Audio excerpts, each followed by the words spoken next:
Hello everybody, welcome back to the Janus Project, and specifically welcome to the third-person Jool program aspect of it. There's no time to waste. We are on the surface of Madix, fully restocked with fuel, fully restocked with ore. Could do with a little bit better electricity, so we are going to wait a little bit before we can take off, build up our storage. However, there is nothing standing in our way now between the minty green surface of Madix and the brilliant emerald green atmosphere of Jool. We are going to be starting our Jool 5 mission today. We are going to definitely put eyes on Jool. However, we're going to attempt our first stop over at Lathe. I do want to make one little disclaimer that in order to get this mission done with this particular craft, I do have to utilize a few cheats. This is no longer really a hardcore kind of mission. I'm not trying to really test the limits of things. If I were to, I'd probably just have a better time building a lander rather than an SSTO VTOL, but I like the challenge of that, and there will be plenty more challenges along the way. So regardless of which, we are not going to feel the effects of heating, which does give us a little bit of an advantage. We're also using the OPT dark matter engine, which in and of itself can be a little cheaty as well. So unfortunately, we are straying from that ultra realistic high stakes challenge, but we will indeed still be counting all Kerbal deaths and taking a lot of the repercussions, such as if we decide to dip too deep into Jool's atmosphere and get ourselves stuck and lost in the storms, then that would be very unfortunate. So even though the heat won't destroy us, many other things will. So now, with our craft fully fueled and a decent amount of electricity, 0.3 units of dark matter, which allows us to power our dark matter engine. And that is what we're going to be using for the majority of our trip on our way, because of the fact that it is powered by ore. Well, it's powered by dark matter, which we can create using ore. Rather than the liquid fuel, it doesn't detract from our actual total Delta V budget, allowing us to arrive at our destination with a full tank of gas.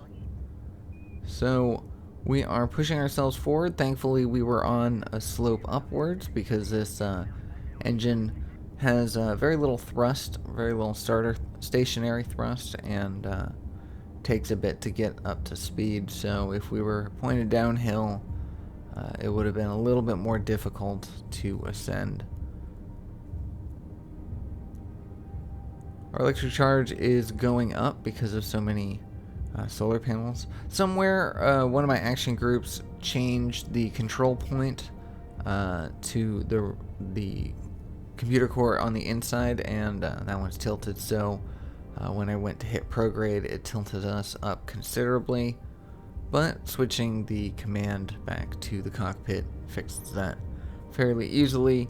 And at that same moment, we found out that we had indeed reached orbit of Madix. And when we check out our map view, we see that we are indeed pushing our apoapsis out fairly quickly, a lot quicker than you would think with an engine like this, which is more akin to a nuclear engine than it is liquid fuel and oxidizer. But nonetheless, it pushes us out of Madix's orbit and then out into the orbit of the sun itself, which is good, where we're going to want to be. I had already time warped to an appropriate transfer window, so it shouldn't be too hard to get ourselves out there. However, due to the slow and steady nature of our engine, it would be better to utilize a much higher orbit. So, well, I'll explain when we get there. But for now, we're going to go ahead and say goodbye to Madix as we pull our way away from it. We'll go ahead and say goodbye to Kerbin as well. And this will be the last time we see them in a very long time, as the trip to Jool itself will take a while, and then all the time that we're going to spend going from place to place there, and the entire trip back. And that's only to say that if everything goes correctly and we don't need to send a rescue craft, and the amount of time it'll take there. So the Kerbals wave goodbye to their loved ones on the video cam as they say goodbye to no more signal delay. And Mimus goes silent and dark as we pull away. There may or may not have been a new bug due to a recent change, but nonetheless it only affected Mimus, so I am not concerned with it. As we say goodbye to it, we get the eerie stillness of its darkness. But no time to waste saying our goodbyes when we can merely say hello to the sun. This is the milestone.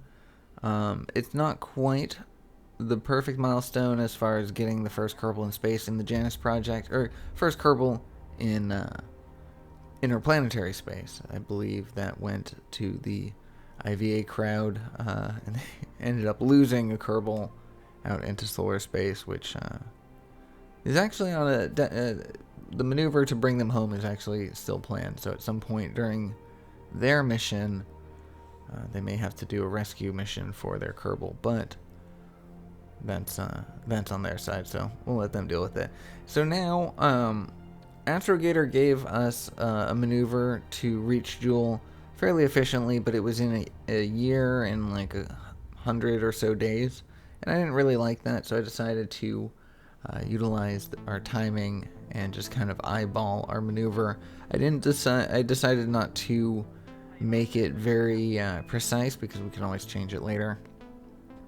I'm bringing up the nav ball and particularly the burn time because it's very important that we manage our OPT black hole resources. If we create it too soon, we will burn through all of our ore and not be able to utilize the resource for a second burn. So we're going to have to wait until about a day. In fact, a day is actually a little too soon, but we can get by with what we need to. So we wait till about a day before we start the dark matter production.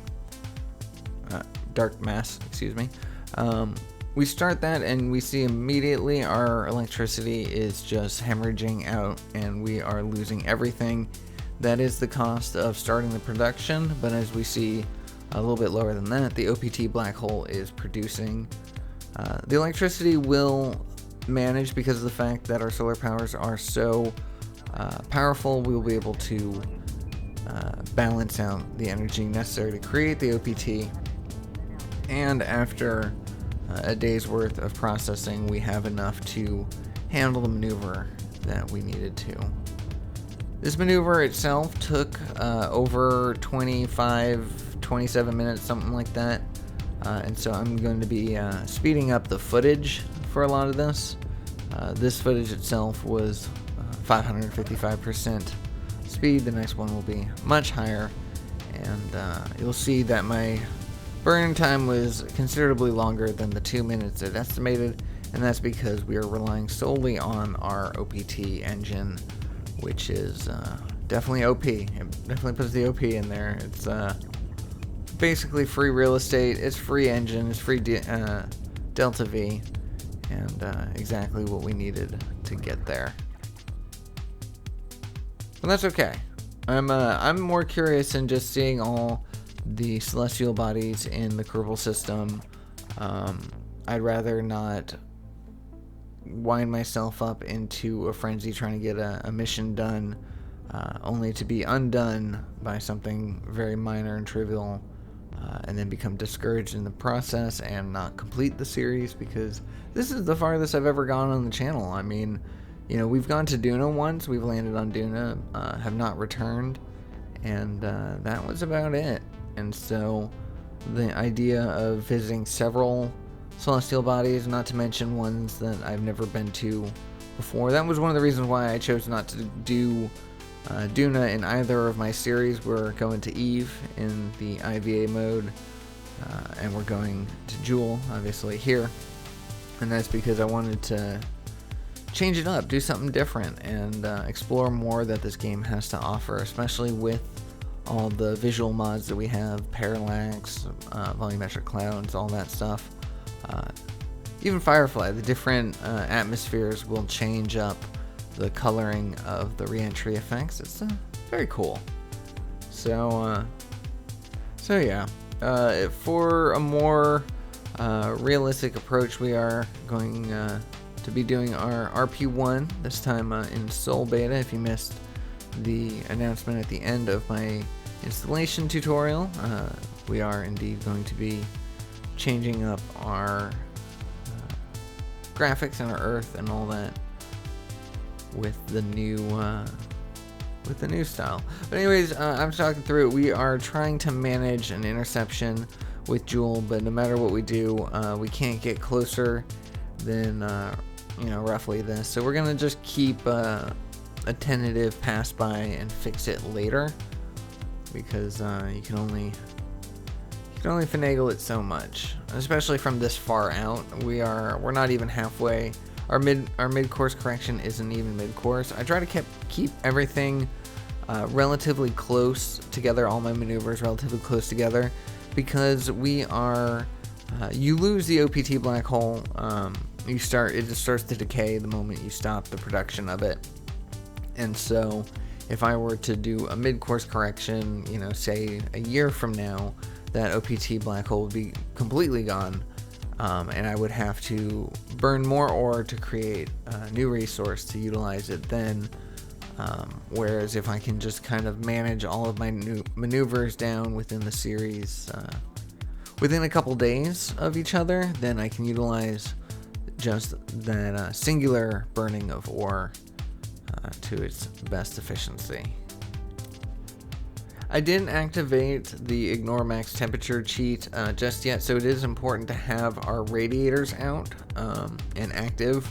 All radiators available on the craft need to be going, because the dark matter energy and the production of the dark matter energy and the utilizing of the engine causes a lot of heat.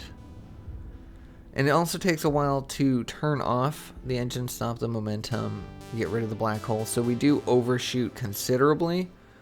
So instead what we do is we just lock ourselves prograde, turn off the engine, make sure that we're not producing any more dark matter. And then we just use our RCS to kind of fine tune it. Because of the fact that we're so far back, any slight maneuvers make considerable changes in our final approach and trajectory. So those tiny little adjustments via RCS can get us to exactly where we want to be. I'd like to dip into Jool's atmosphere a bit to give ourselves some aero braking, but unfortunately I can only get so close, and we're gonna just take with what we can and fix it later. Like I mentioned before, had to time lapse the footage because it took so long. As you can see in the top left, we are actually at full time warp. I do know that there is a mod to make it go even faster, but I have such bad luck with time warping past maneuvers and into atmospheres, or straight even through atmospheres, and missing my target entirely, that I just kind of have to deal with it. But I can speed up the footage for y'all, so it doesn't take too long. And speaking of doesn't take too long, we are now in the sphere of influence of Jool. Much closer, actually, than the edge of the sphere of influence. But right at the edge, there's not a lot to see, so decided to skip forward. We bring in our solar panels and our radiators, and we make sure that our engines are turned off, and we have a full battery, because it's going to be a little bit before we can turn our open our solar panels again. We do have some on the top of our craft, which will help, but we are coming in on the dark side of Jool, so we will be without for a little while. Make sure my engines are kicked on, just in case I'm going to need them to maneuver midway. This entire time I'm forgetting that I actually didn't have a suborbital trajectory. I wouldn't be passing through the atmosphere. So I am basically setting myself up so I can. I'm getting myself pointed radial out. I don't utilize it in this episode, but I do eventually remember the fact that I have a probe core specifically designed to handle re-entry angles, and so doing this point radial out is actually a little counterproductive, but I'll try to remember that in the next one. Nonetheless, we try to be very careful not to time warp too fast and just go rocketing through the atmosphere like I mentioned, which is good because we actually wouldn't be rocketing through the atmosphere. We would just be doing a very wide flyby, which we'll be able to address soon enough. The thing that I wouldn't want out of this, and would be another way that we can mess up the mission, is if I end up missing my orbiting capabilities entirely and we end up heading out interplanetary yet again.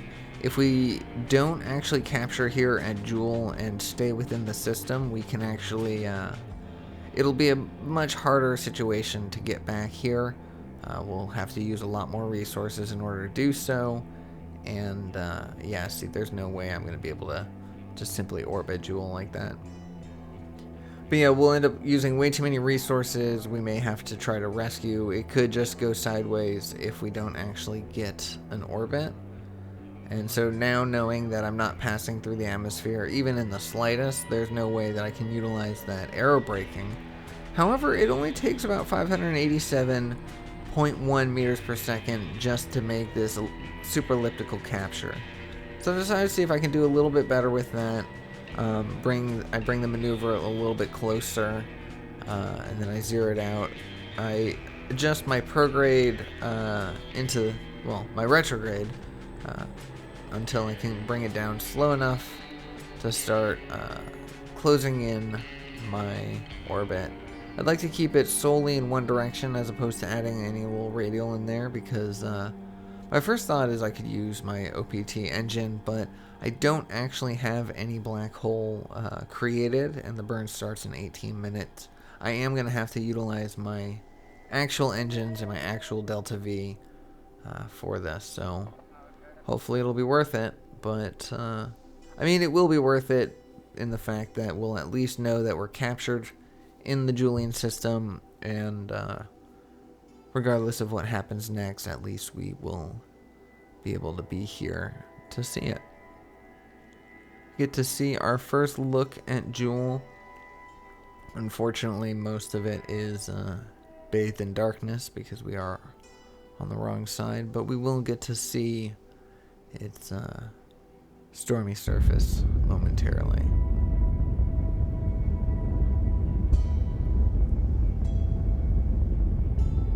And this is actually only stop 1 of today's episode. We will be back here yet again. There's a lot that needs to get done in this first approach, and I wasn't exactly sure where the best place to end the episode was until it actually was upon me. So we're going to be doing a couple maneuvers before we call it a day.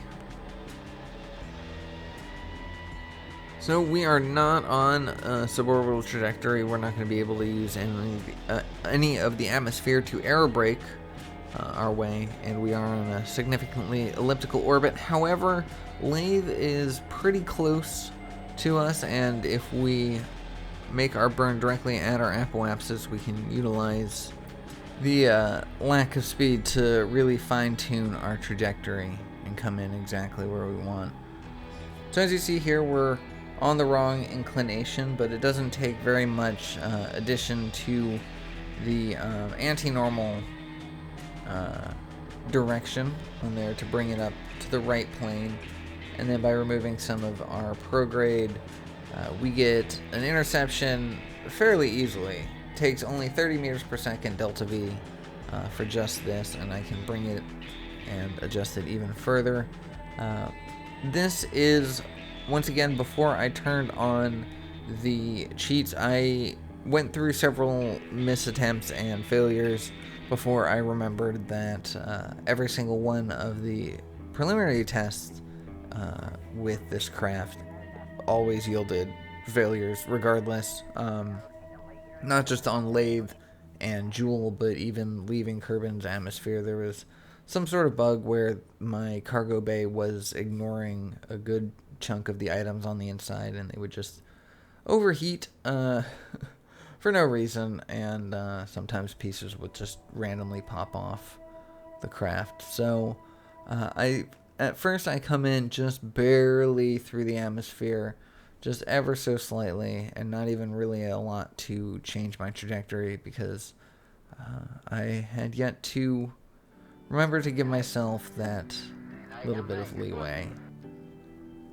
But anyways, we are now passing by Jool, seeing it for the first time in this series anyways, and seeing the wonderful volumetric clouds and the storms that brew underneath.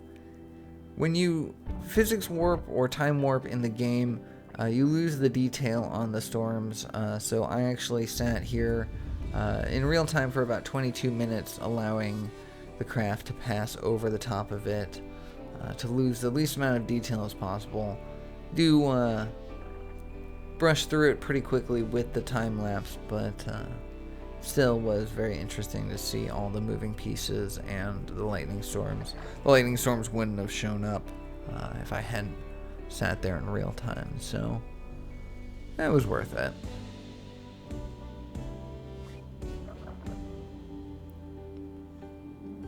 So we are not actually going to be saying goodbye to Jool just yet. Obviously we are pulling away from it, but we will be back yet again.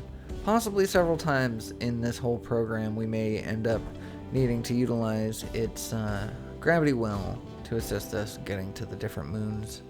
But our first stop on the program is going to be Lathe. I'm very interested to see how this craft... yeah, look at those storms. I'm very interested to see how this craft performs in the atmosphere. I've done some minor tests, as I mentioned before, but there's nothing like the real mission to see it all in practice. So now we are going to extend our way all the way out to the apoapsis, the highest point of our orbit, seemingly about to leave the system entirely. Gets a little nerve-wracking when you see it go that far away, shrink that far into the distance. You're like, oh no, did I go back out into solar orbit? Am I about to leave the sphere of influence? But thankfully not. Our remote tech handles our burn precisely when we need to, and it lands relatively close enough that we can go ahead and accept it and get ready to come back in. But the first stop is gonna be Lathe. I'm interested in seeing the atmosphere. I'm interested in seeing the land masses and how similar it is to Kerbin and what it looks like up close and personal. I'm interested in seeing what kind of Easter eggs it might have, because once again we are trying to land on everything, but ultimately we also want to get scans of everything. So being able to scan it first, see the Easter eggs, and then fly to the Easter eggs, that would be cool. But ultimately we're going to take whatever this mission can give us. So now we are on our suborbital trajectory, and it is time to get ourselves facing the right way and with all of our pieces stowed, hands and feet inside the ride at all times, and no flash photography. It is unfortunate that my first pass by is going to be in the dark like it was with Jool. I was really hoping that I would be able to see a lot more, but thankfully that is not the end of the story. I really enjoyed seeing the different colors of the atmosphere come together as we passed by, and it just really reinvigorated my awe in this game, and all the things that you can do and see in it. And I think that's what I'm most excited about with this program, is just, getting so many more ideas of places to go and things to do in this game that is, over a decade old already. And it's like, how many more things can you do? How many more things can you see? But people are always coming up with new ideas and challenges, and so it's a lot of fun. So now we are coming in through the atmosphere. At some point we're going to hit this. The time warp will turn into physics warp, and we will get some heating. There we go. Like I mentioned, we turned off the heating effects because no matter what I did, the only way to not explode while going through the atmosphere was to come in a mere 30 meters below the surface. I'm telling you, I'm not kidding. That like any lower, and we really, really ran the risk. 100 meters was guaranteed we were going to explode. So you got to do what you got to do sometimes. But nonetheless, it was beautiful to see the craft tumble and pull its way through the atmosphere with the Firefly particle effects in full effect.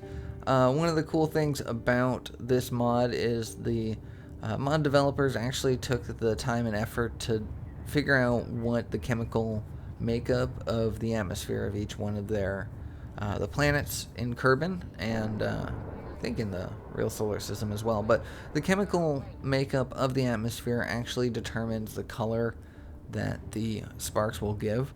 So our reentry through Lathe will look slightly different than our reentry through Jool, which will look slightly different than the reentry through Eve, and eventually Kerbin as well. So being able to see all the different versions of Firefly was also a pretty cool part of this mission. I'm burning off some of my Delta V in an attempt to readjust my trajectory a little bit, but I realize I'm just doing myself a disservice by increasing the Jool periapsis.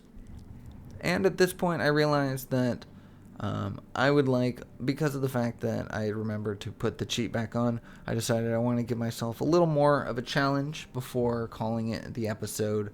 I wanted to give myself the option for a failure state, and that is to peak my periapsis down below the atmosphere of Jool, collect a crew report within the atmosphere, and pull myself out and live to tell the tale. Because, like I mentioned before, if you play too close to the edge on Jool, you can get sucked down into the storms and crushed into an oblivion. It's beautiful, but it's deadly.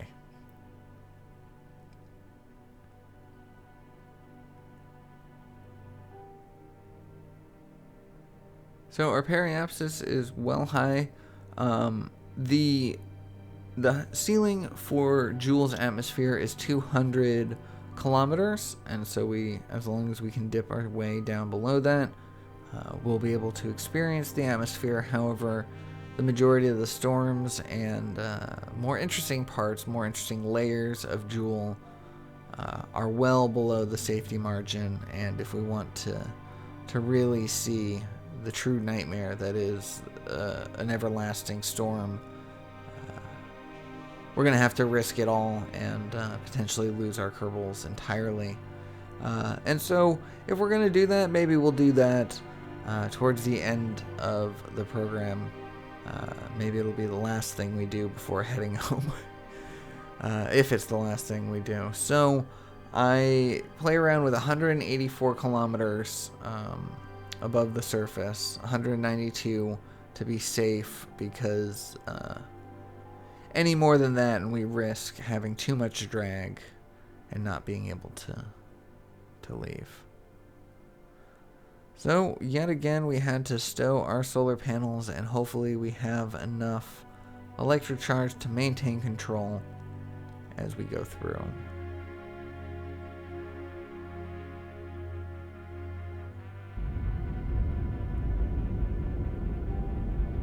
The ominous darkness sweeps over me as the only color comes from our engines and the sunrise off the surface. Interesting that it's pink and green. Be curious to know why pink was the color.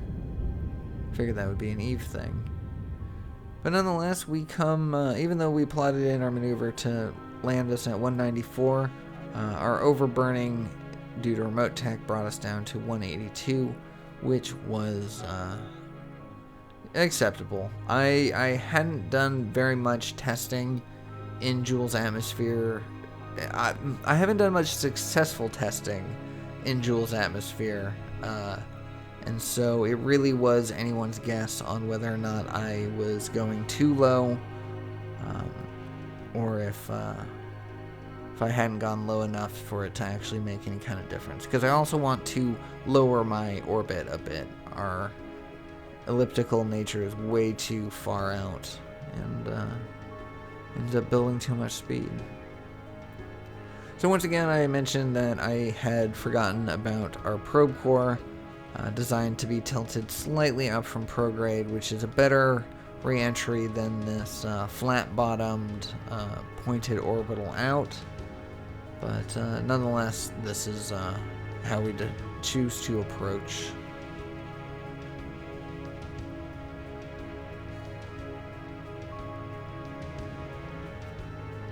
Such an interesting, different place in the solar system, so unreal to anything we've been to thus far. Nothing like Kerbin, nothing like the moon, the Mun, nothing like Midmas, and nothing like anything we'll see ever again, because Jool is so unique in its appearance and its behaviors, and its just grandiosity and its ability to make you acutely aware of just how small you are.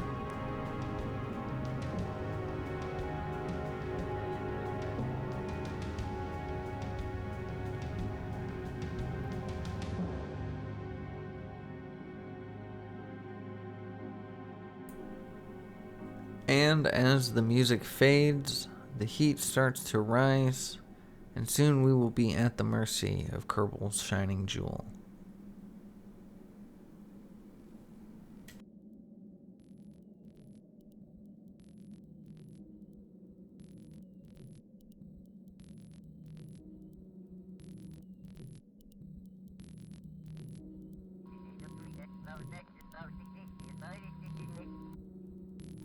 So already we're seeing a massive difference between the heating effects of Lathe and Jool, with this one being much more pink and red, oranges, as opposed to the pinks and blues of Lathe.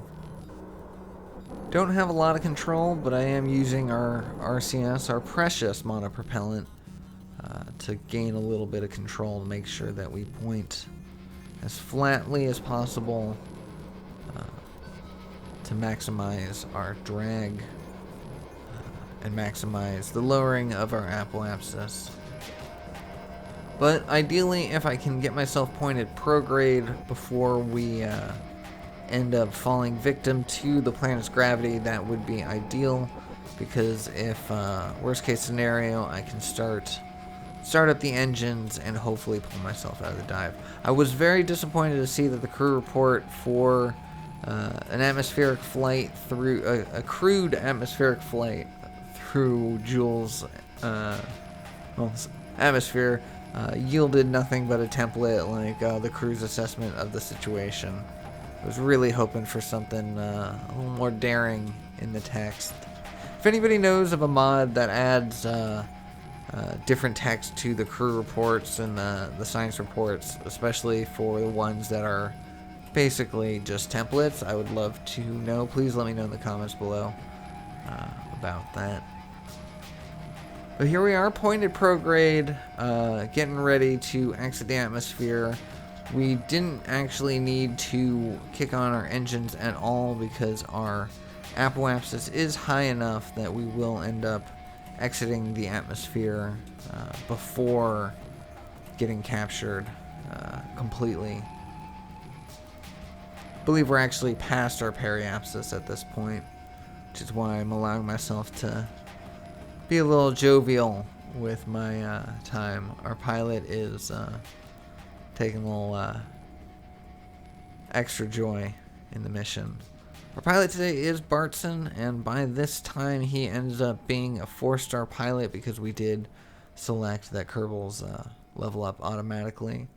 In fact, all of our Kerbals on this mission are now fairly high level, 3-star at the minimum, I believe. Which is good because they will need to handle some challenges ahead. We will need our engineers to work on any broken parts. We will need our scientists to, I don't know, be scientists, I guess. I guess we don't really need our scientists, but our pilot needs to be capable. And in this version, we only have the one pilot. In our KSP POV series, we did add a secondary pilot to the mission. But for now, for KXP, for the third person view, we only have Bartson, so don't let us down. We're all counting on you.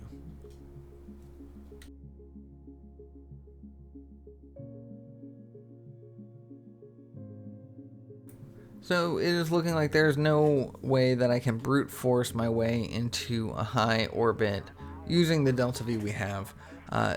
We can use the Delta V we have in addition to our OPT black hole, but that doesn't leave us a lot of time to build up the resources, and there's no guarantee that we'll be able to slow down in time to actually capture, and it may just end up being a waste of all of our Delta V. But at this point, I'm remembering that we can indeed aerobrake our way there. I would like to orbit. I would like to get into, even if it's an elliptical one, I'd like to get into orbit rather than landing on Lathe because I want to scan it before I land and see if there is anything interesting, or the ideal place to do a refueling mission would be good to get some information for. But we will take whatever we can get, and we're going to try to maximize our Delta V usage so we don't waste any, and we still have enough to get off the surface if we indeed do get captured. So now we go ahead and say goodbye to Jool for the rest of this episode. At least the Kerbals do. We're going to have one more opportunity. But we utilize our Delta V because it's just not as efficient to use the black hole engine here, and it's worthwhile to actually get some precision and some control with our craft. We are going to utilize some more 174, which doesn't sound like a lot, but given the fact that that will now drop us down to below 1,000, it is no small feat to bring our periapsis down to 33 kilometers. The atmospheric height for Lathe is 50 kilometers, 55 kilometers? I believe 50 kilometers. So we are dipping well down below that atmospheric height, but I really do want to bleed off a lot of the speed. I do have a high elliptical orbit, and I feel like this would be the best way.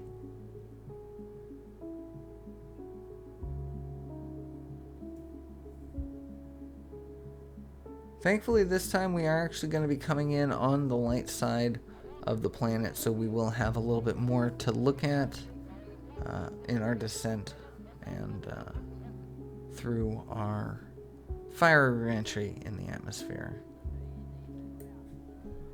Lathe is a planet that does not wholly look unlike Kerbin, with a rich oxygenated atmosphere, cloud system, and oceans. However, it differs in the fact that it is primarily oceans. Finding a solid place to land is much of the challenge of Lathe, but I hear that the places where there are places to land can be quite interesting, to say the least.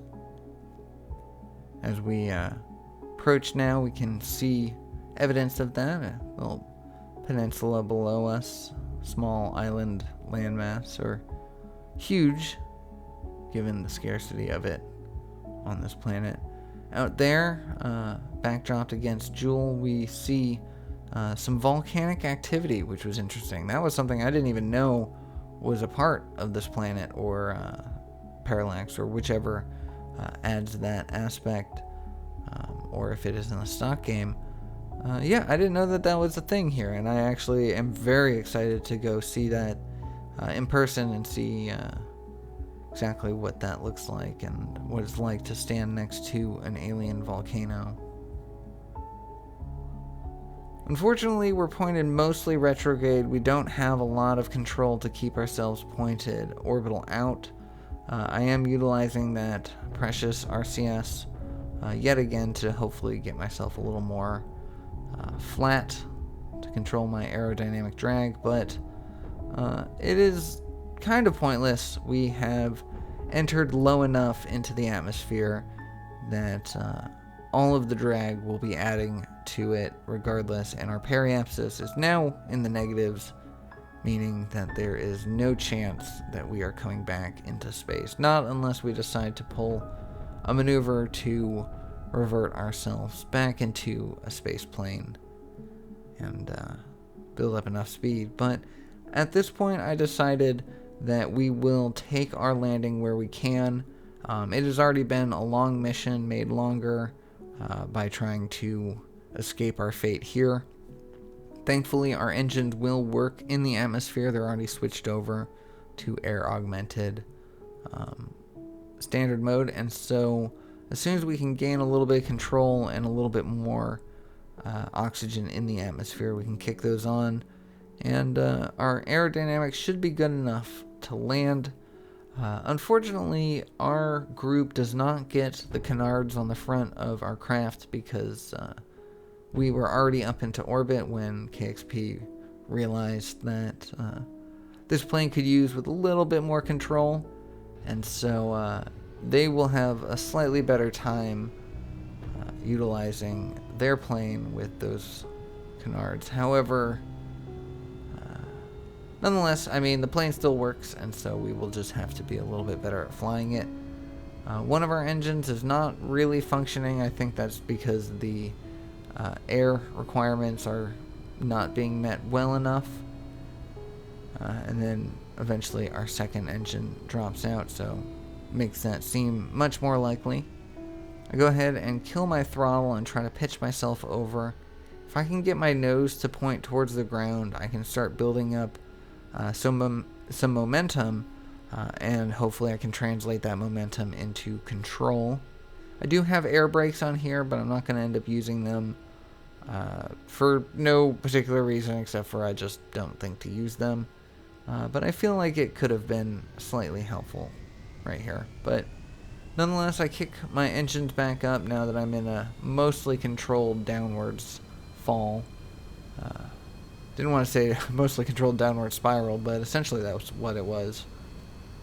Trying to kill off my horizontal or my vertical velocity, and in doing so, it allowed me to stall myself and point my nose downwards, and then by fully riding into the flip and utilizing that downwards momentum, my engines can now kick up to full speed as they now have the oxygen requirements necessary. And then slowly I try to pull myself out of that nosedive in time before hitting the cloud layer. But like I mentioned, that extra control that those canards had given this craft will be sorely missed. But nonetheless, we can still fly as long as we've got our Bartson.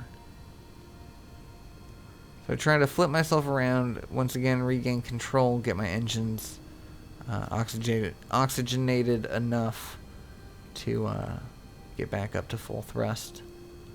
Utilizing that monopropellant, but that's okay because we are now on a planet that has resources. We can mine, as long as we can find some solid ground, then we can mine resources. This isn't designed to be a submarine, so the idea of possibly sinking down to the bottom of the ocean, grabbing some ore, and then lifting back up is, that's a nice idea. That was the original plan, but then, things change. Best laid plans of men and Kerbals often go awry, but when they do, it's a lot of fun. But yeah, so now the goal is to safely bring ourselves down to the surface, but any slight maneuver pointing ourselves upwards lost our stability. And before we were able to recover pretty easily, but now it's seeming like that was the death spiral. I quickly tried to turn on our hovercraft mode and slow down enough retrograde, and thankfully when we hit the water, it was enough to indeed bring us to a stop, but unfortunately we are upside down.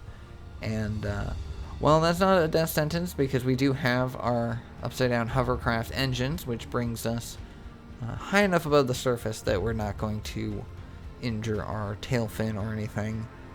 So it does give us the ability to keep ourselves flat enough to actually take off from here. We can kick on our engines, gain a little bit of altitude, flip ourselves over, and then come back down to the surface, only this time right side up. And so that is going to be the plan. I didn't even quick save at this point, and I'm thinking to myself, that was pretty stupid. I should have at least quick saved before attempting anything risky, because all that progress, all that time and effort, couple lives wasted. But nonetheless, it doesn't really matter. I'm not really able to pull off the surface. As you can see here, I'm cranking down on the right key, but it's just not lifting me well enough. I seem to be having an issue with that lower engine, or what would be the upper engine. Doesn't seem to be going full blast. I kick on the RCS to hopefully just try to tilt myself upwards a little bit. And see, this exact problem was what led the IVA crowd to add the canards in the first place, is because they found themselves upside down like this, having the same problem of lifting. I think maybe I just need to adjust the authority on the flaps, or maybe give some of the side flaps more control. But nonetheless, I start building up aerodynamic forces, showing me that we're starting to go fast enough that we could potentially get orbital. I lose a piece off the craft. I didn't notice that in the time. I didn't only notice that in editing. So we are going to have to go and see what it was that we lost and how crucial it is. Potentially may even have to go find it again, have our engineers put it back on. But nonetheless, we get ourselves upright and landed.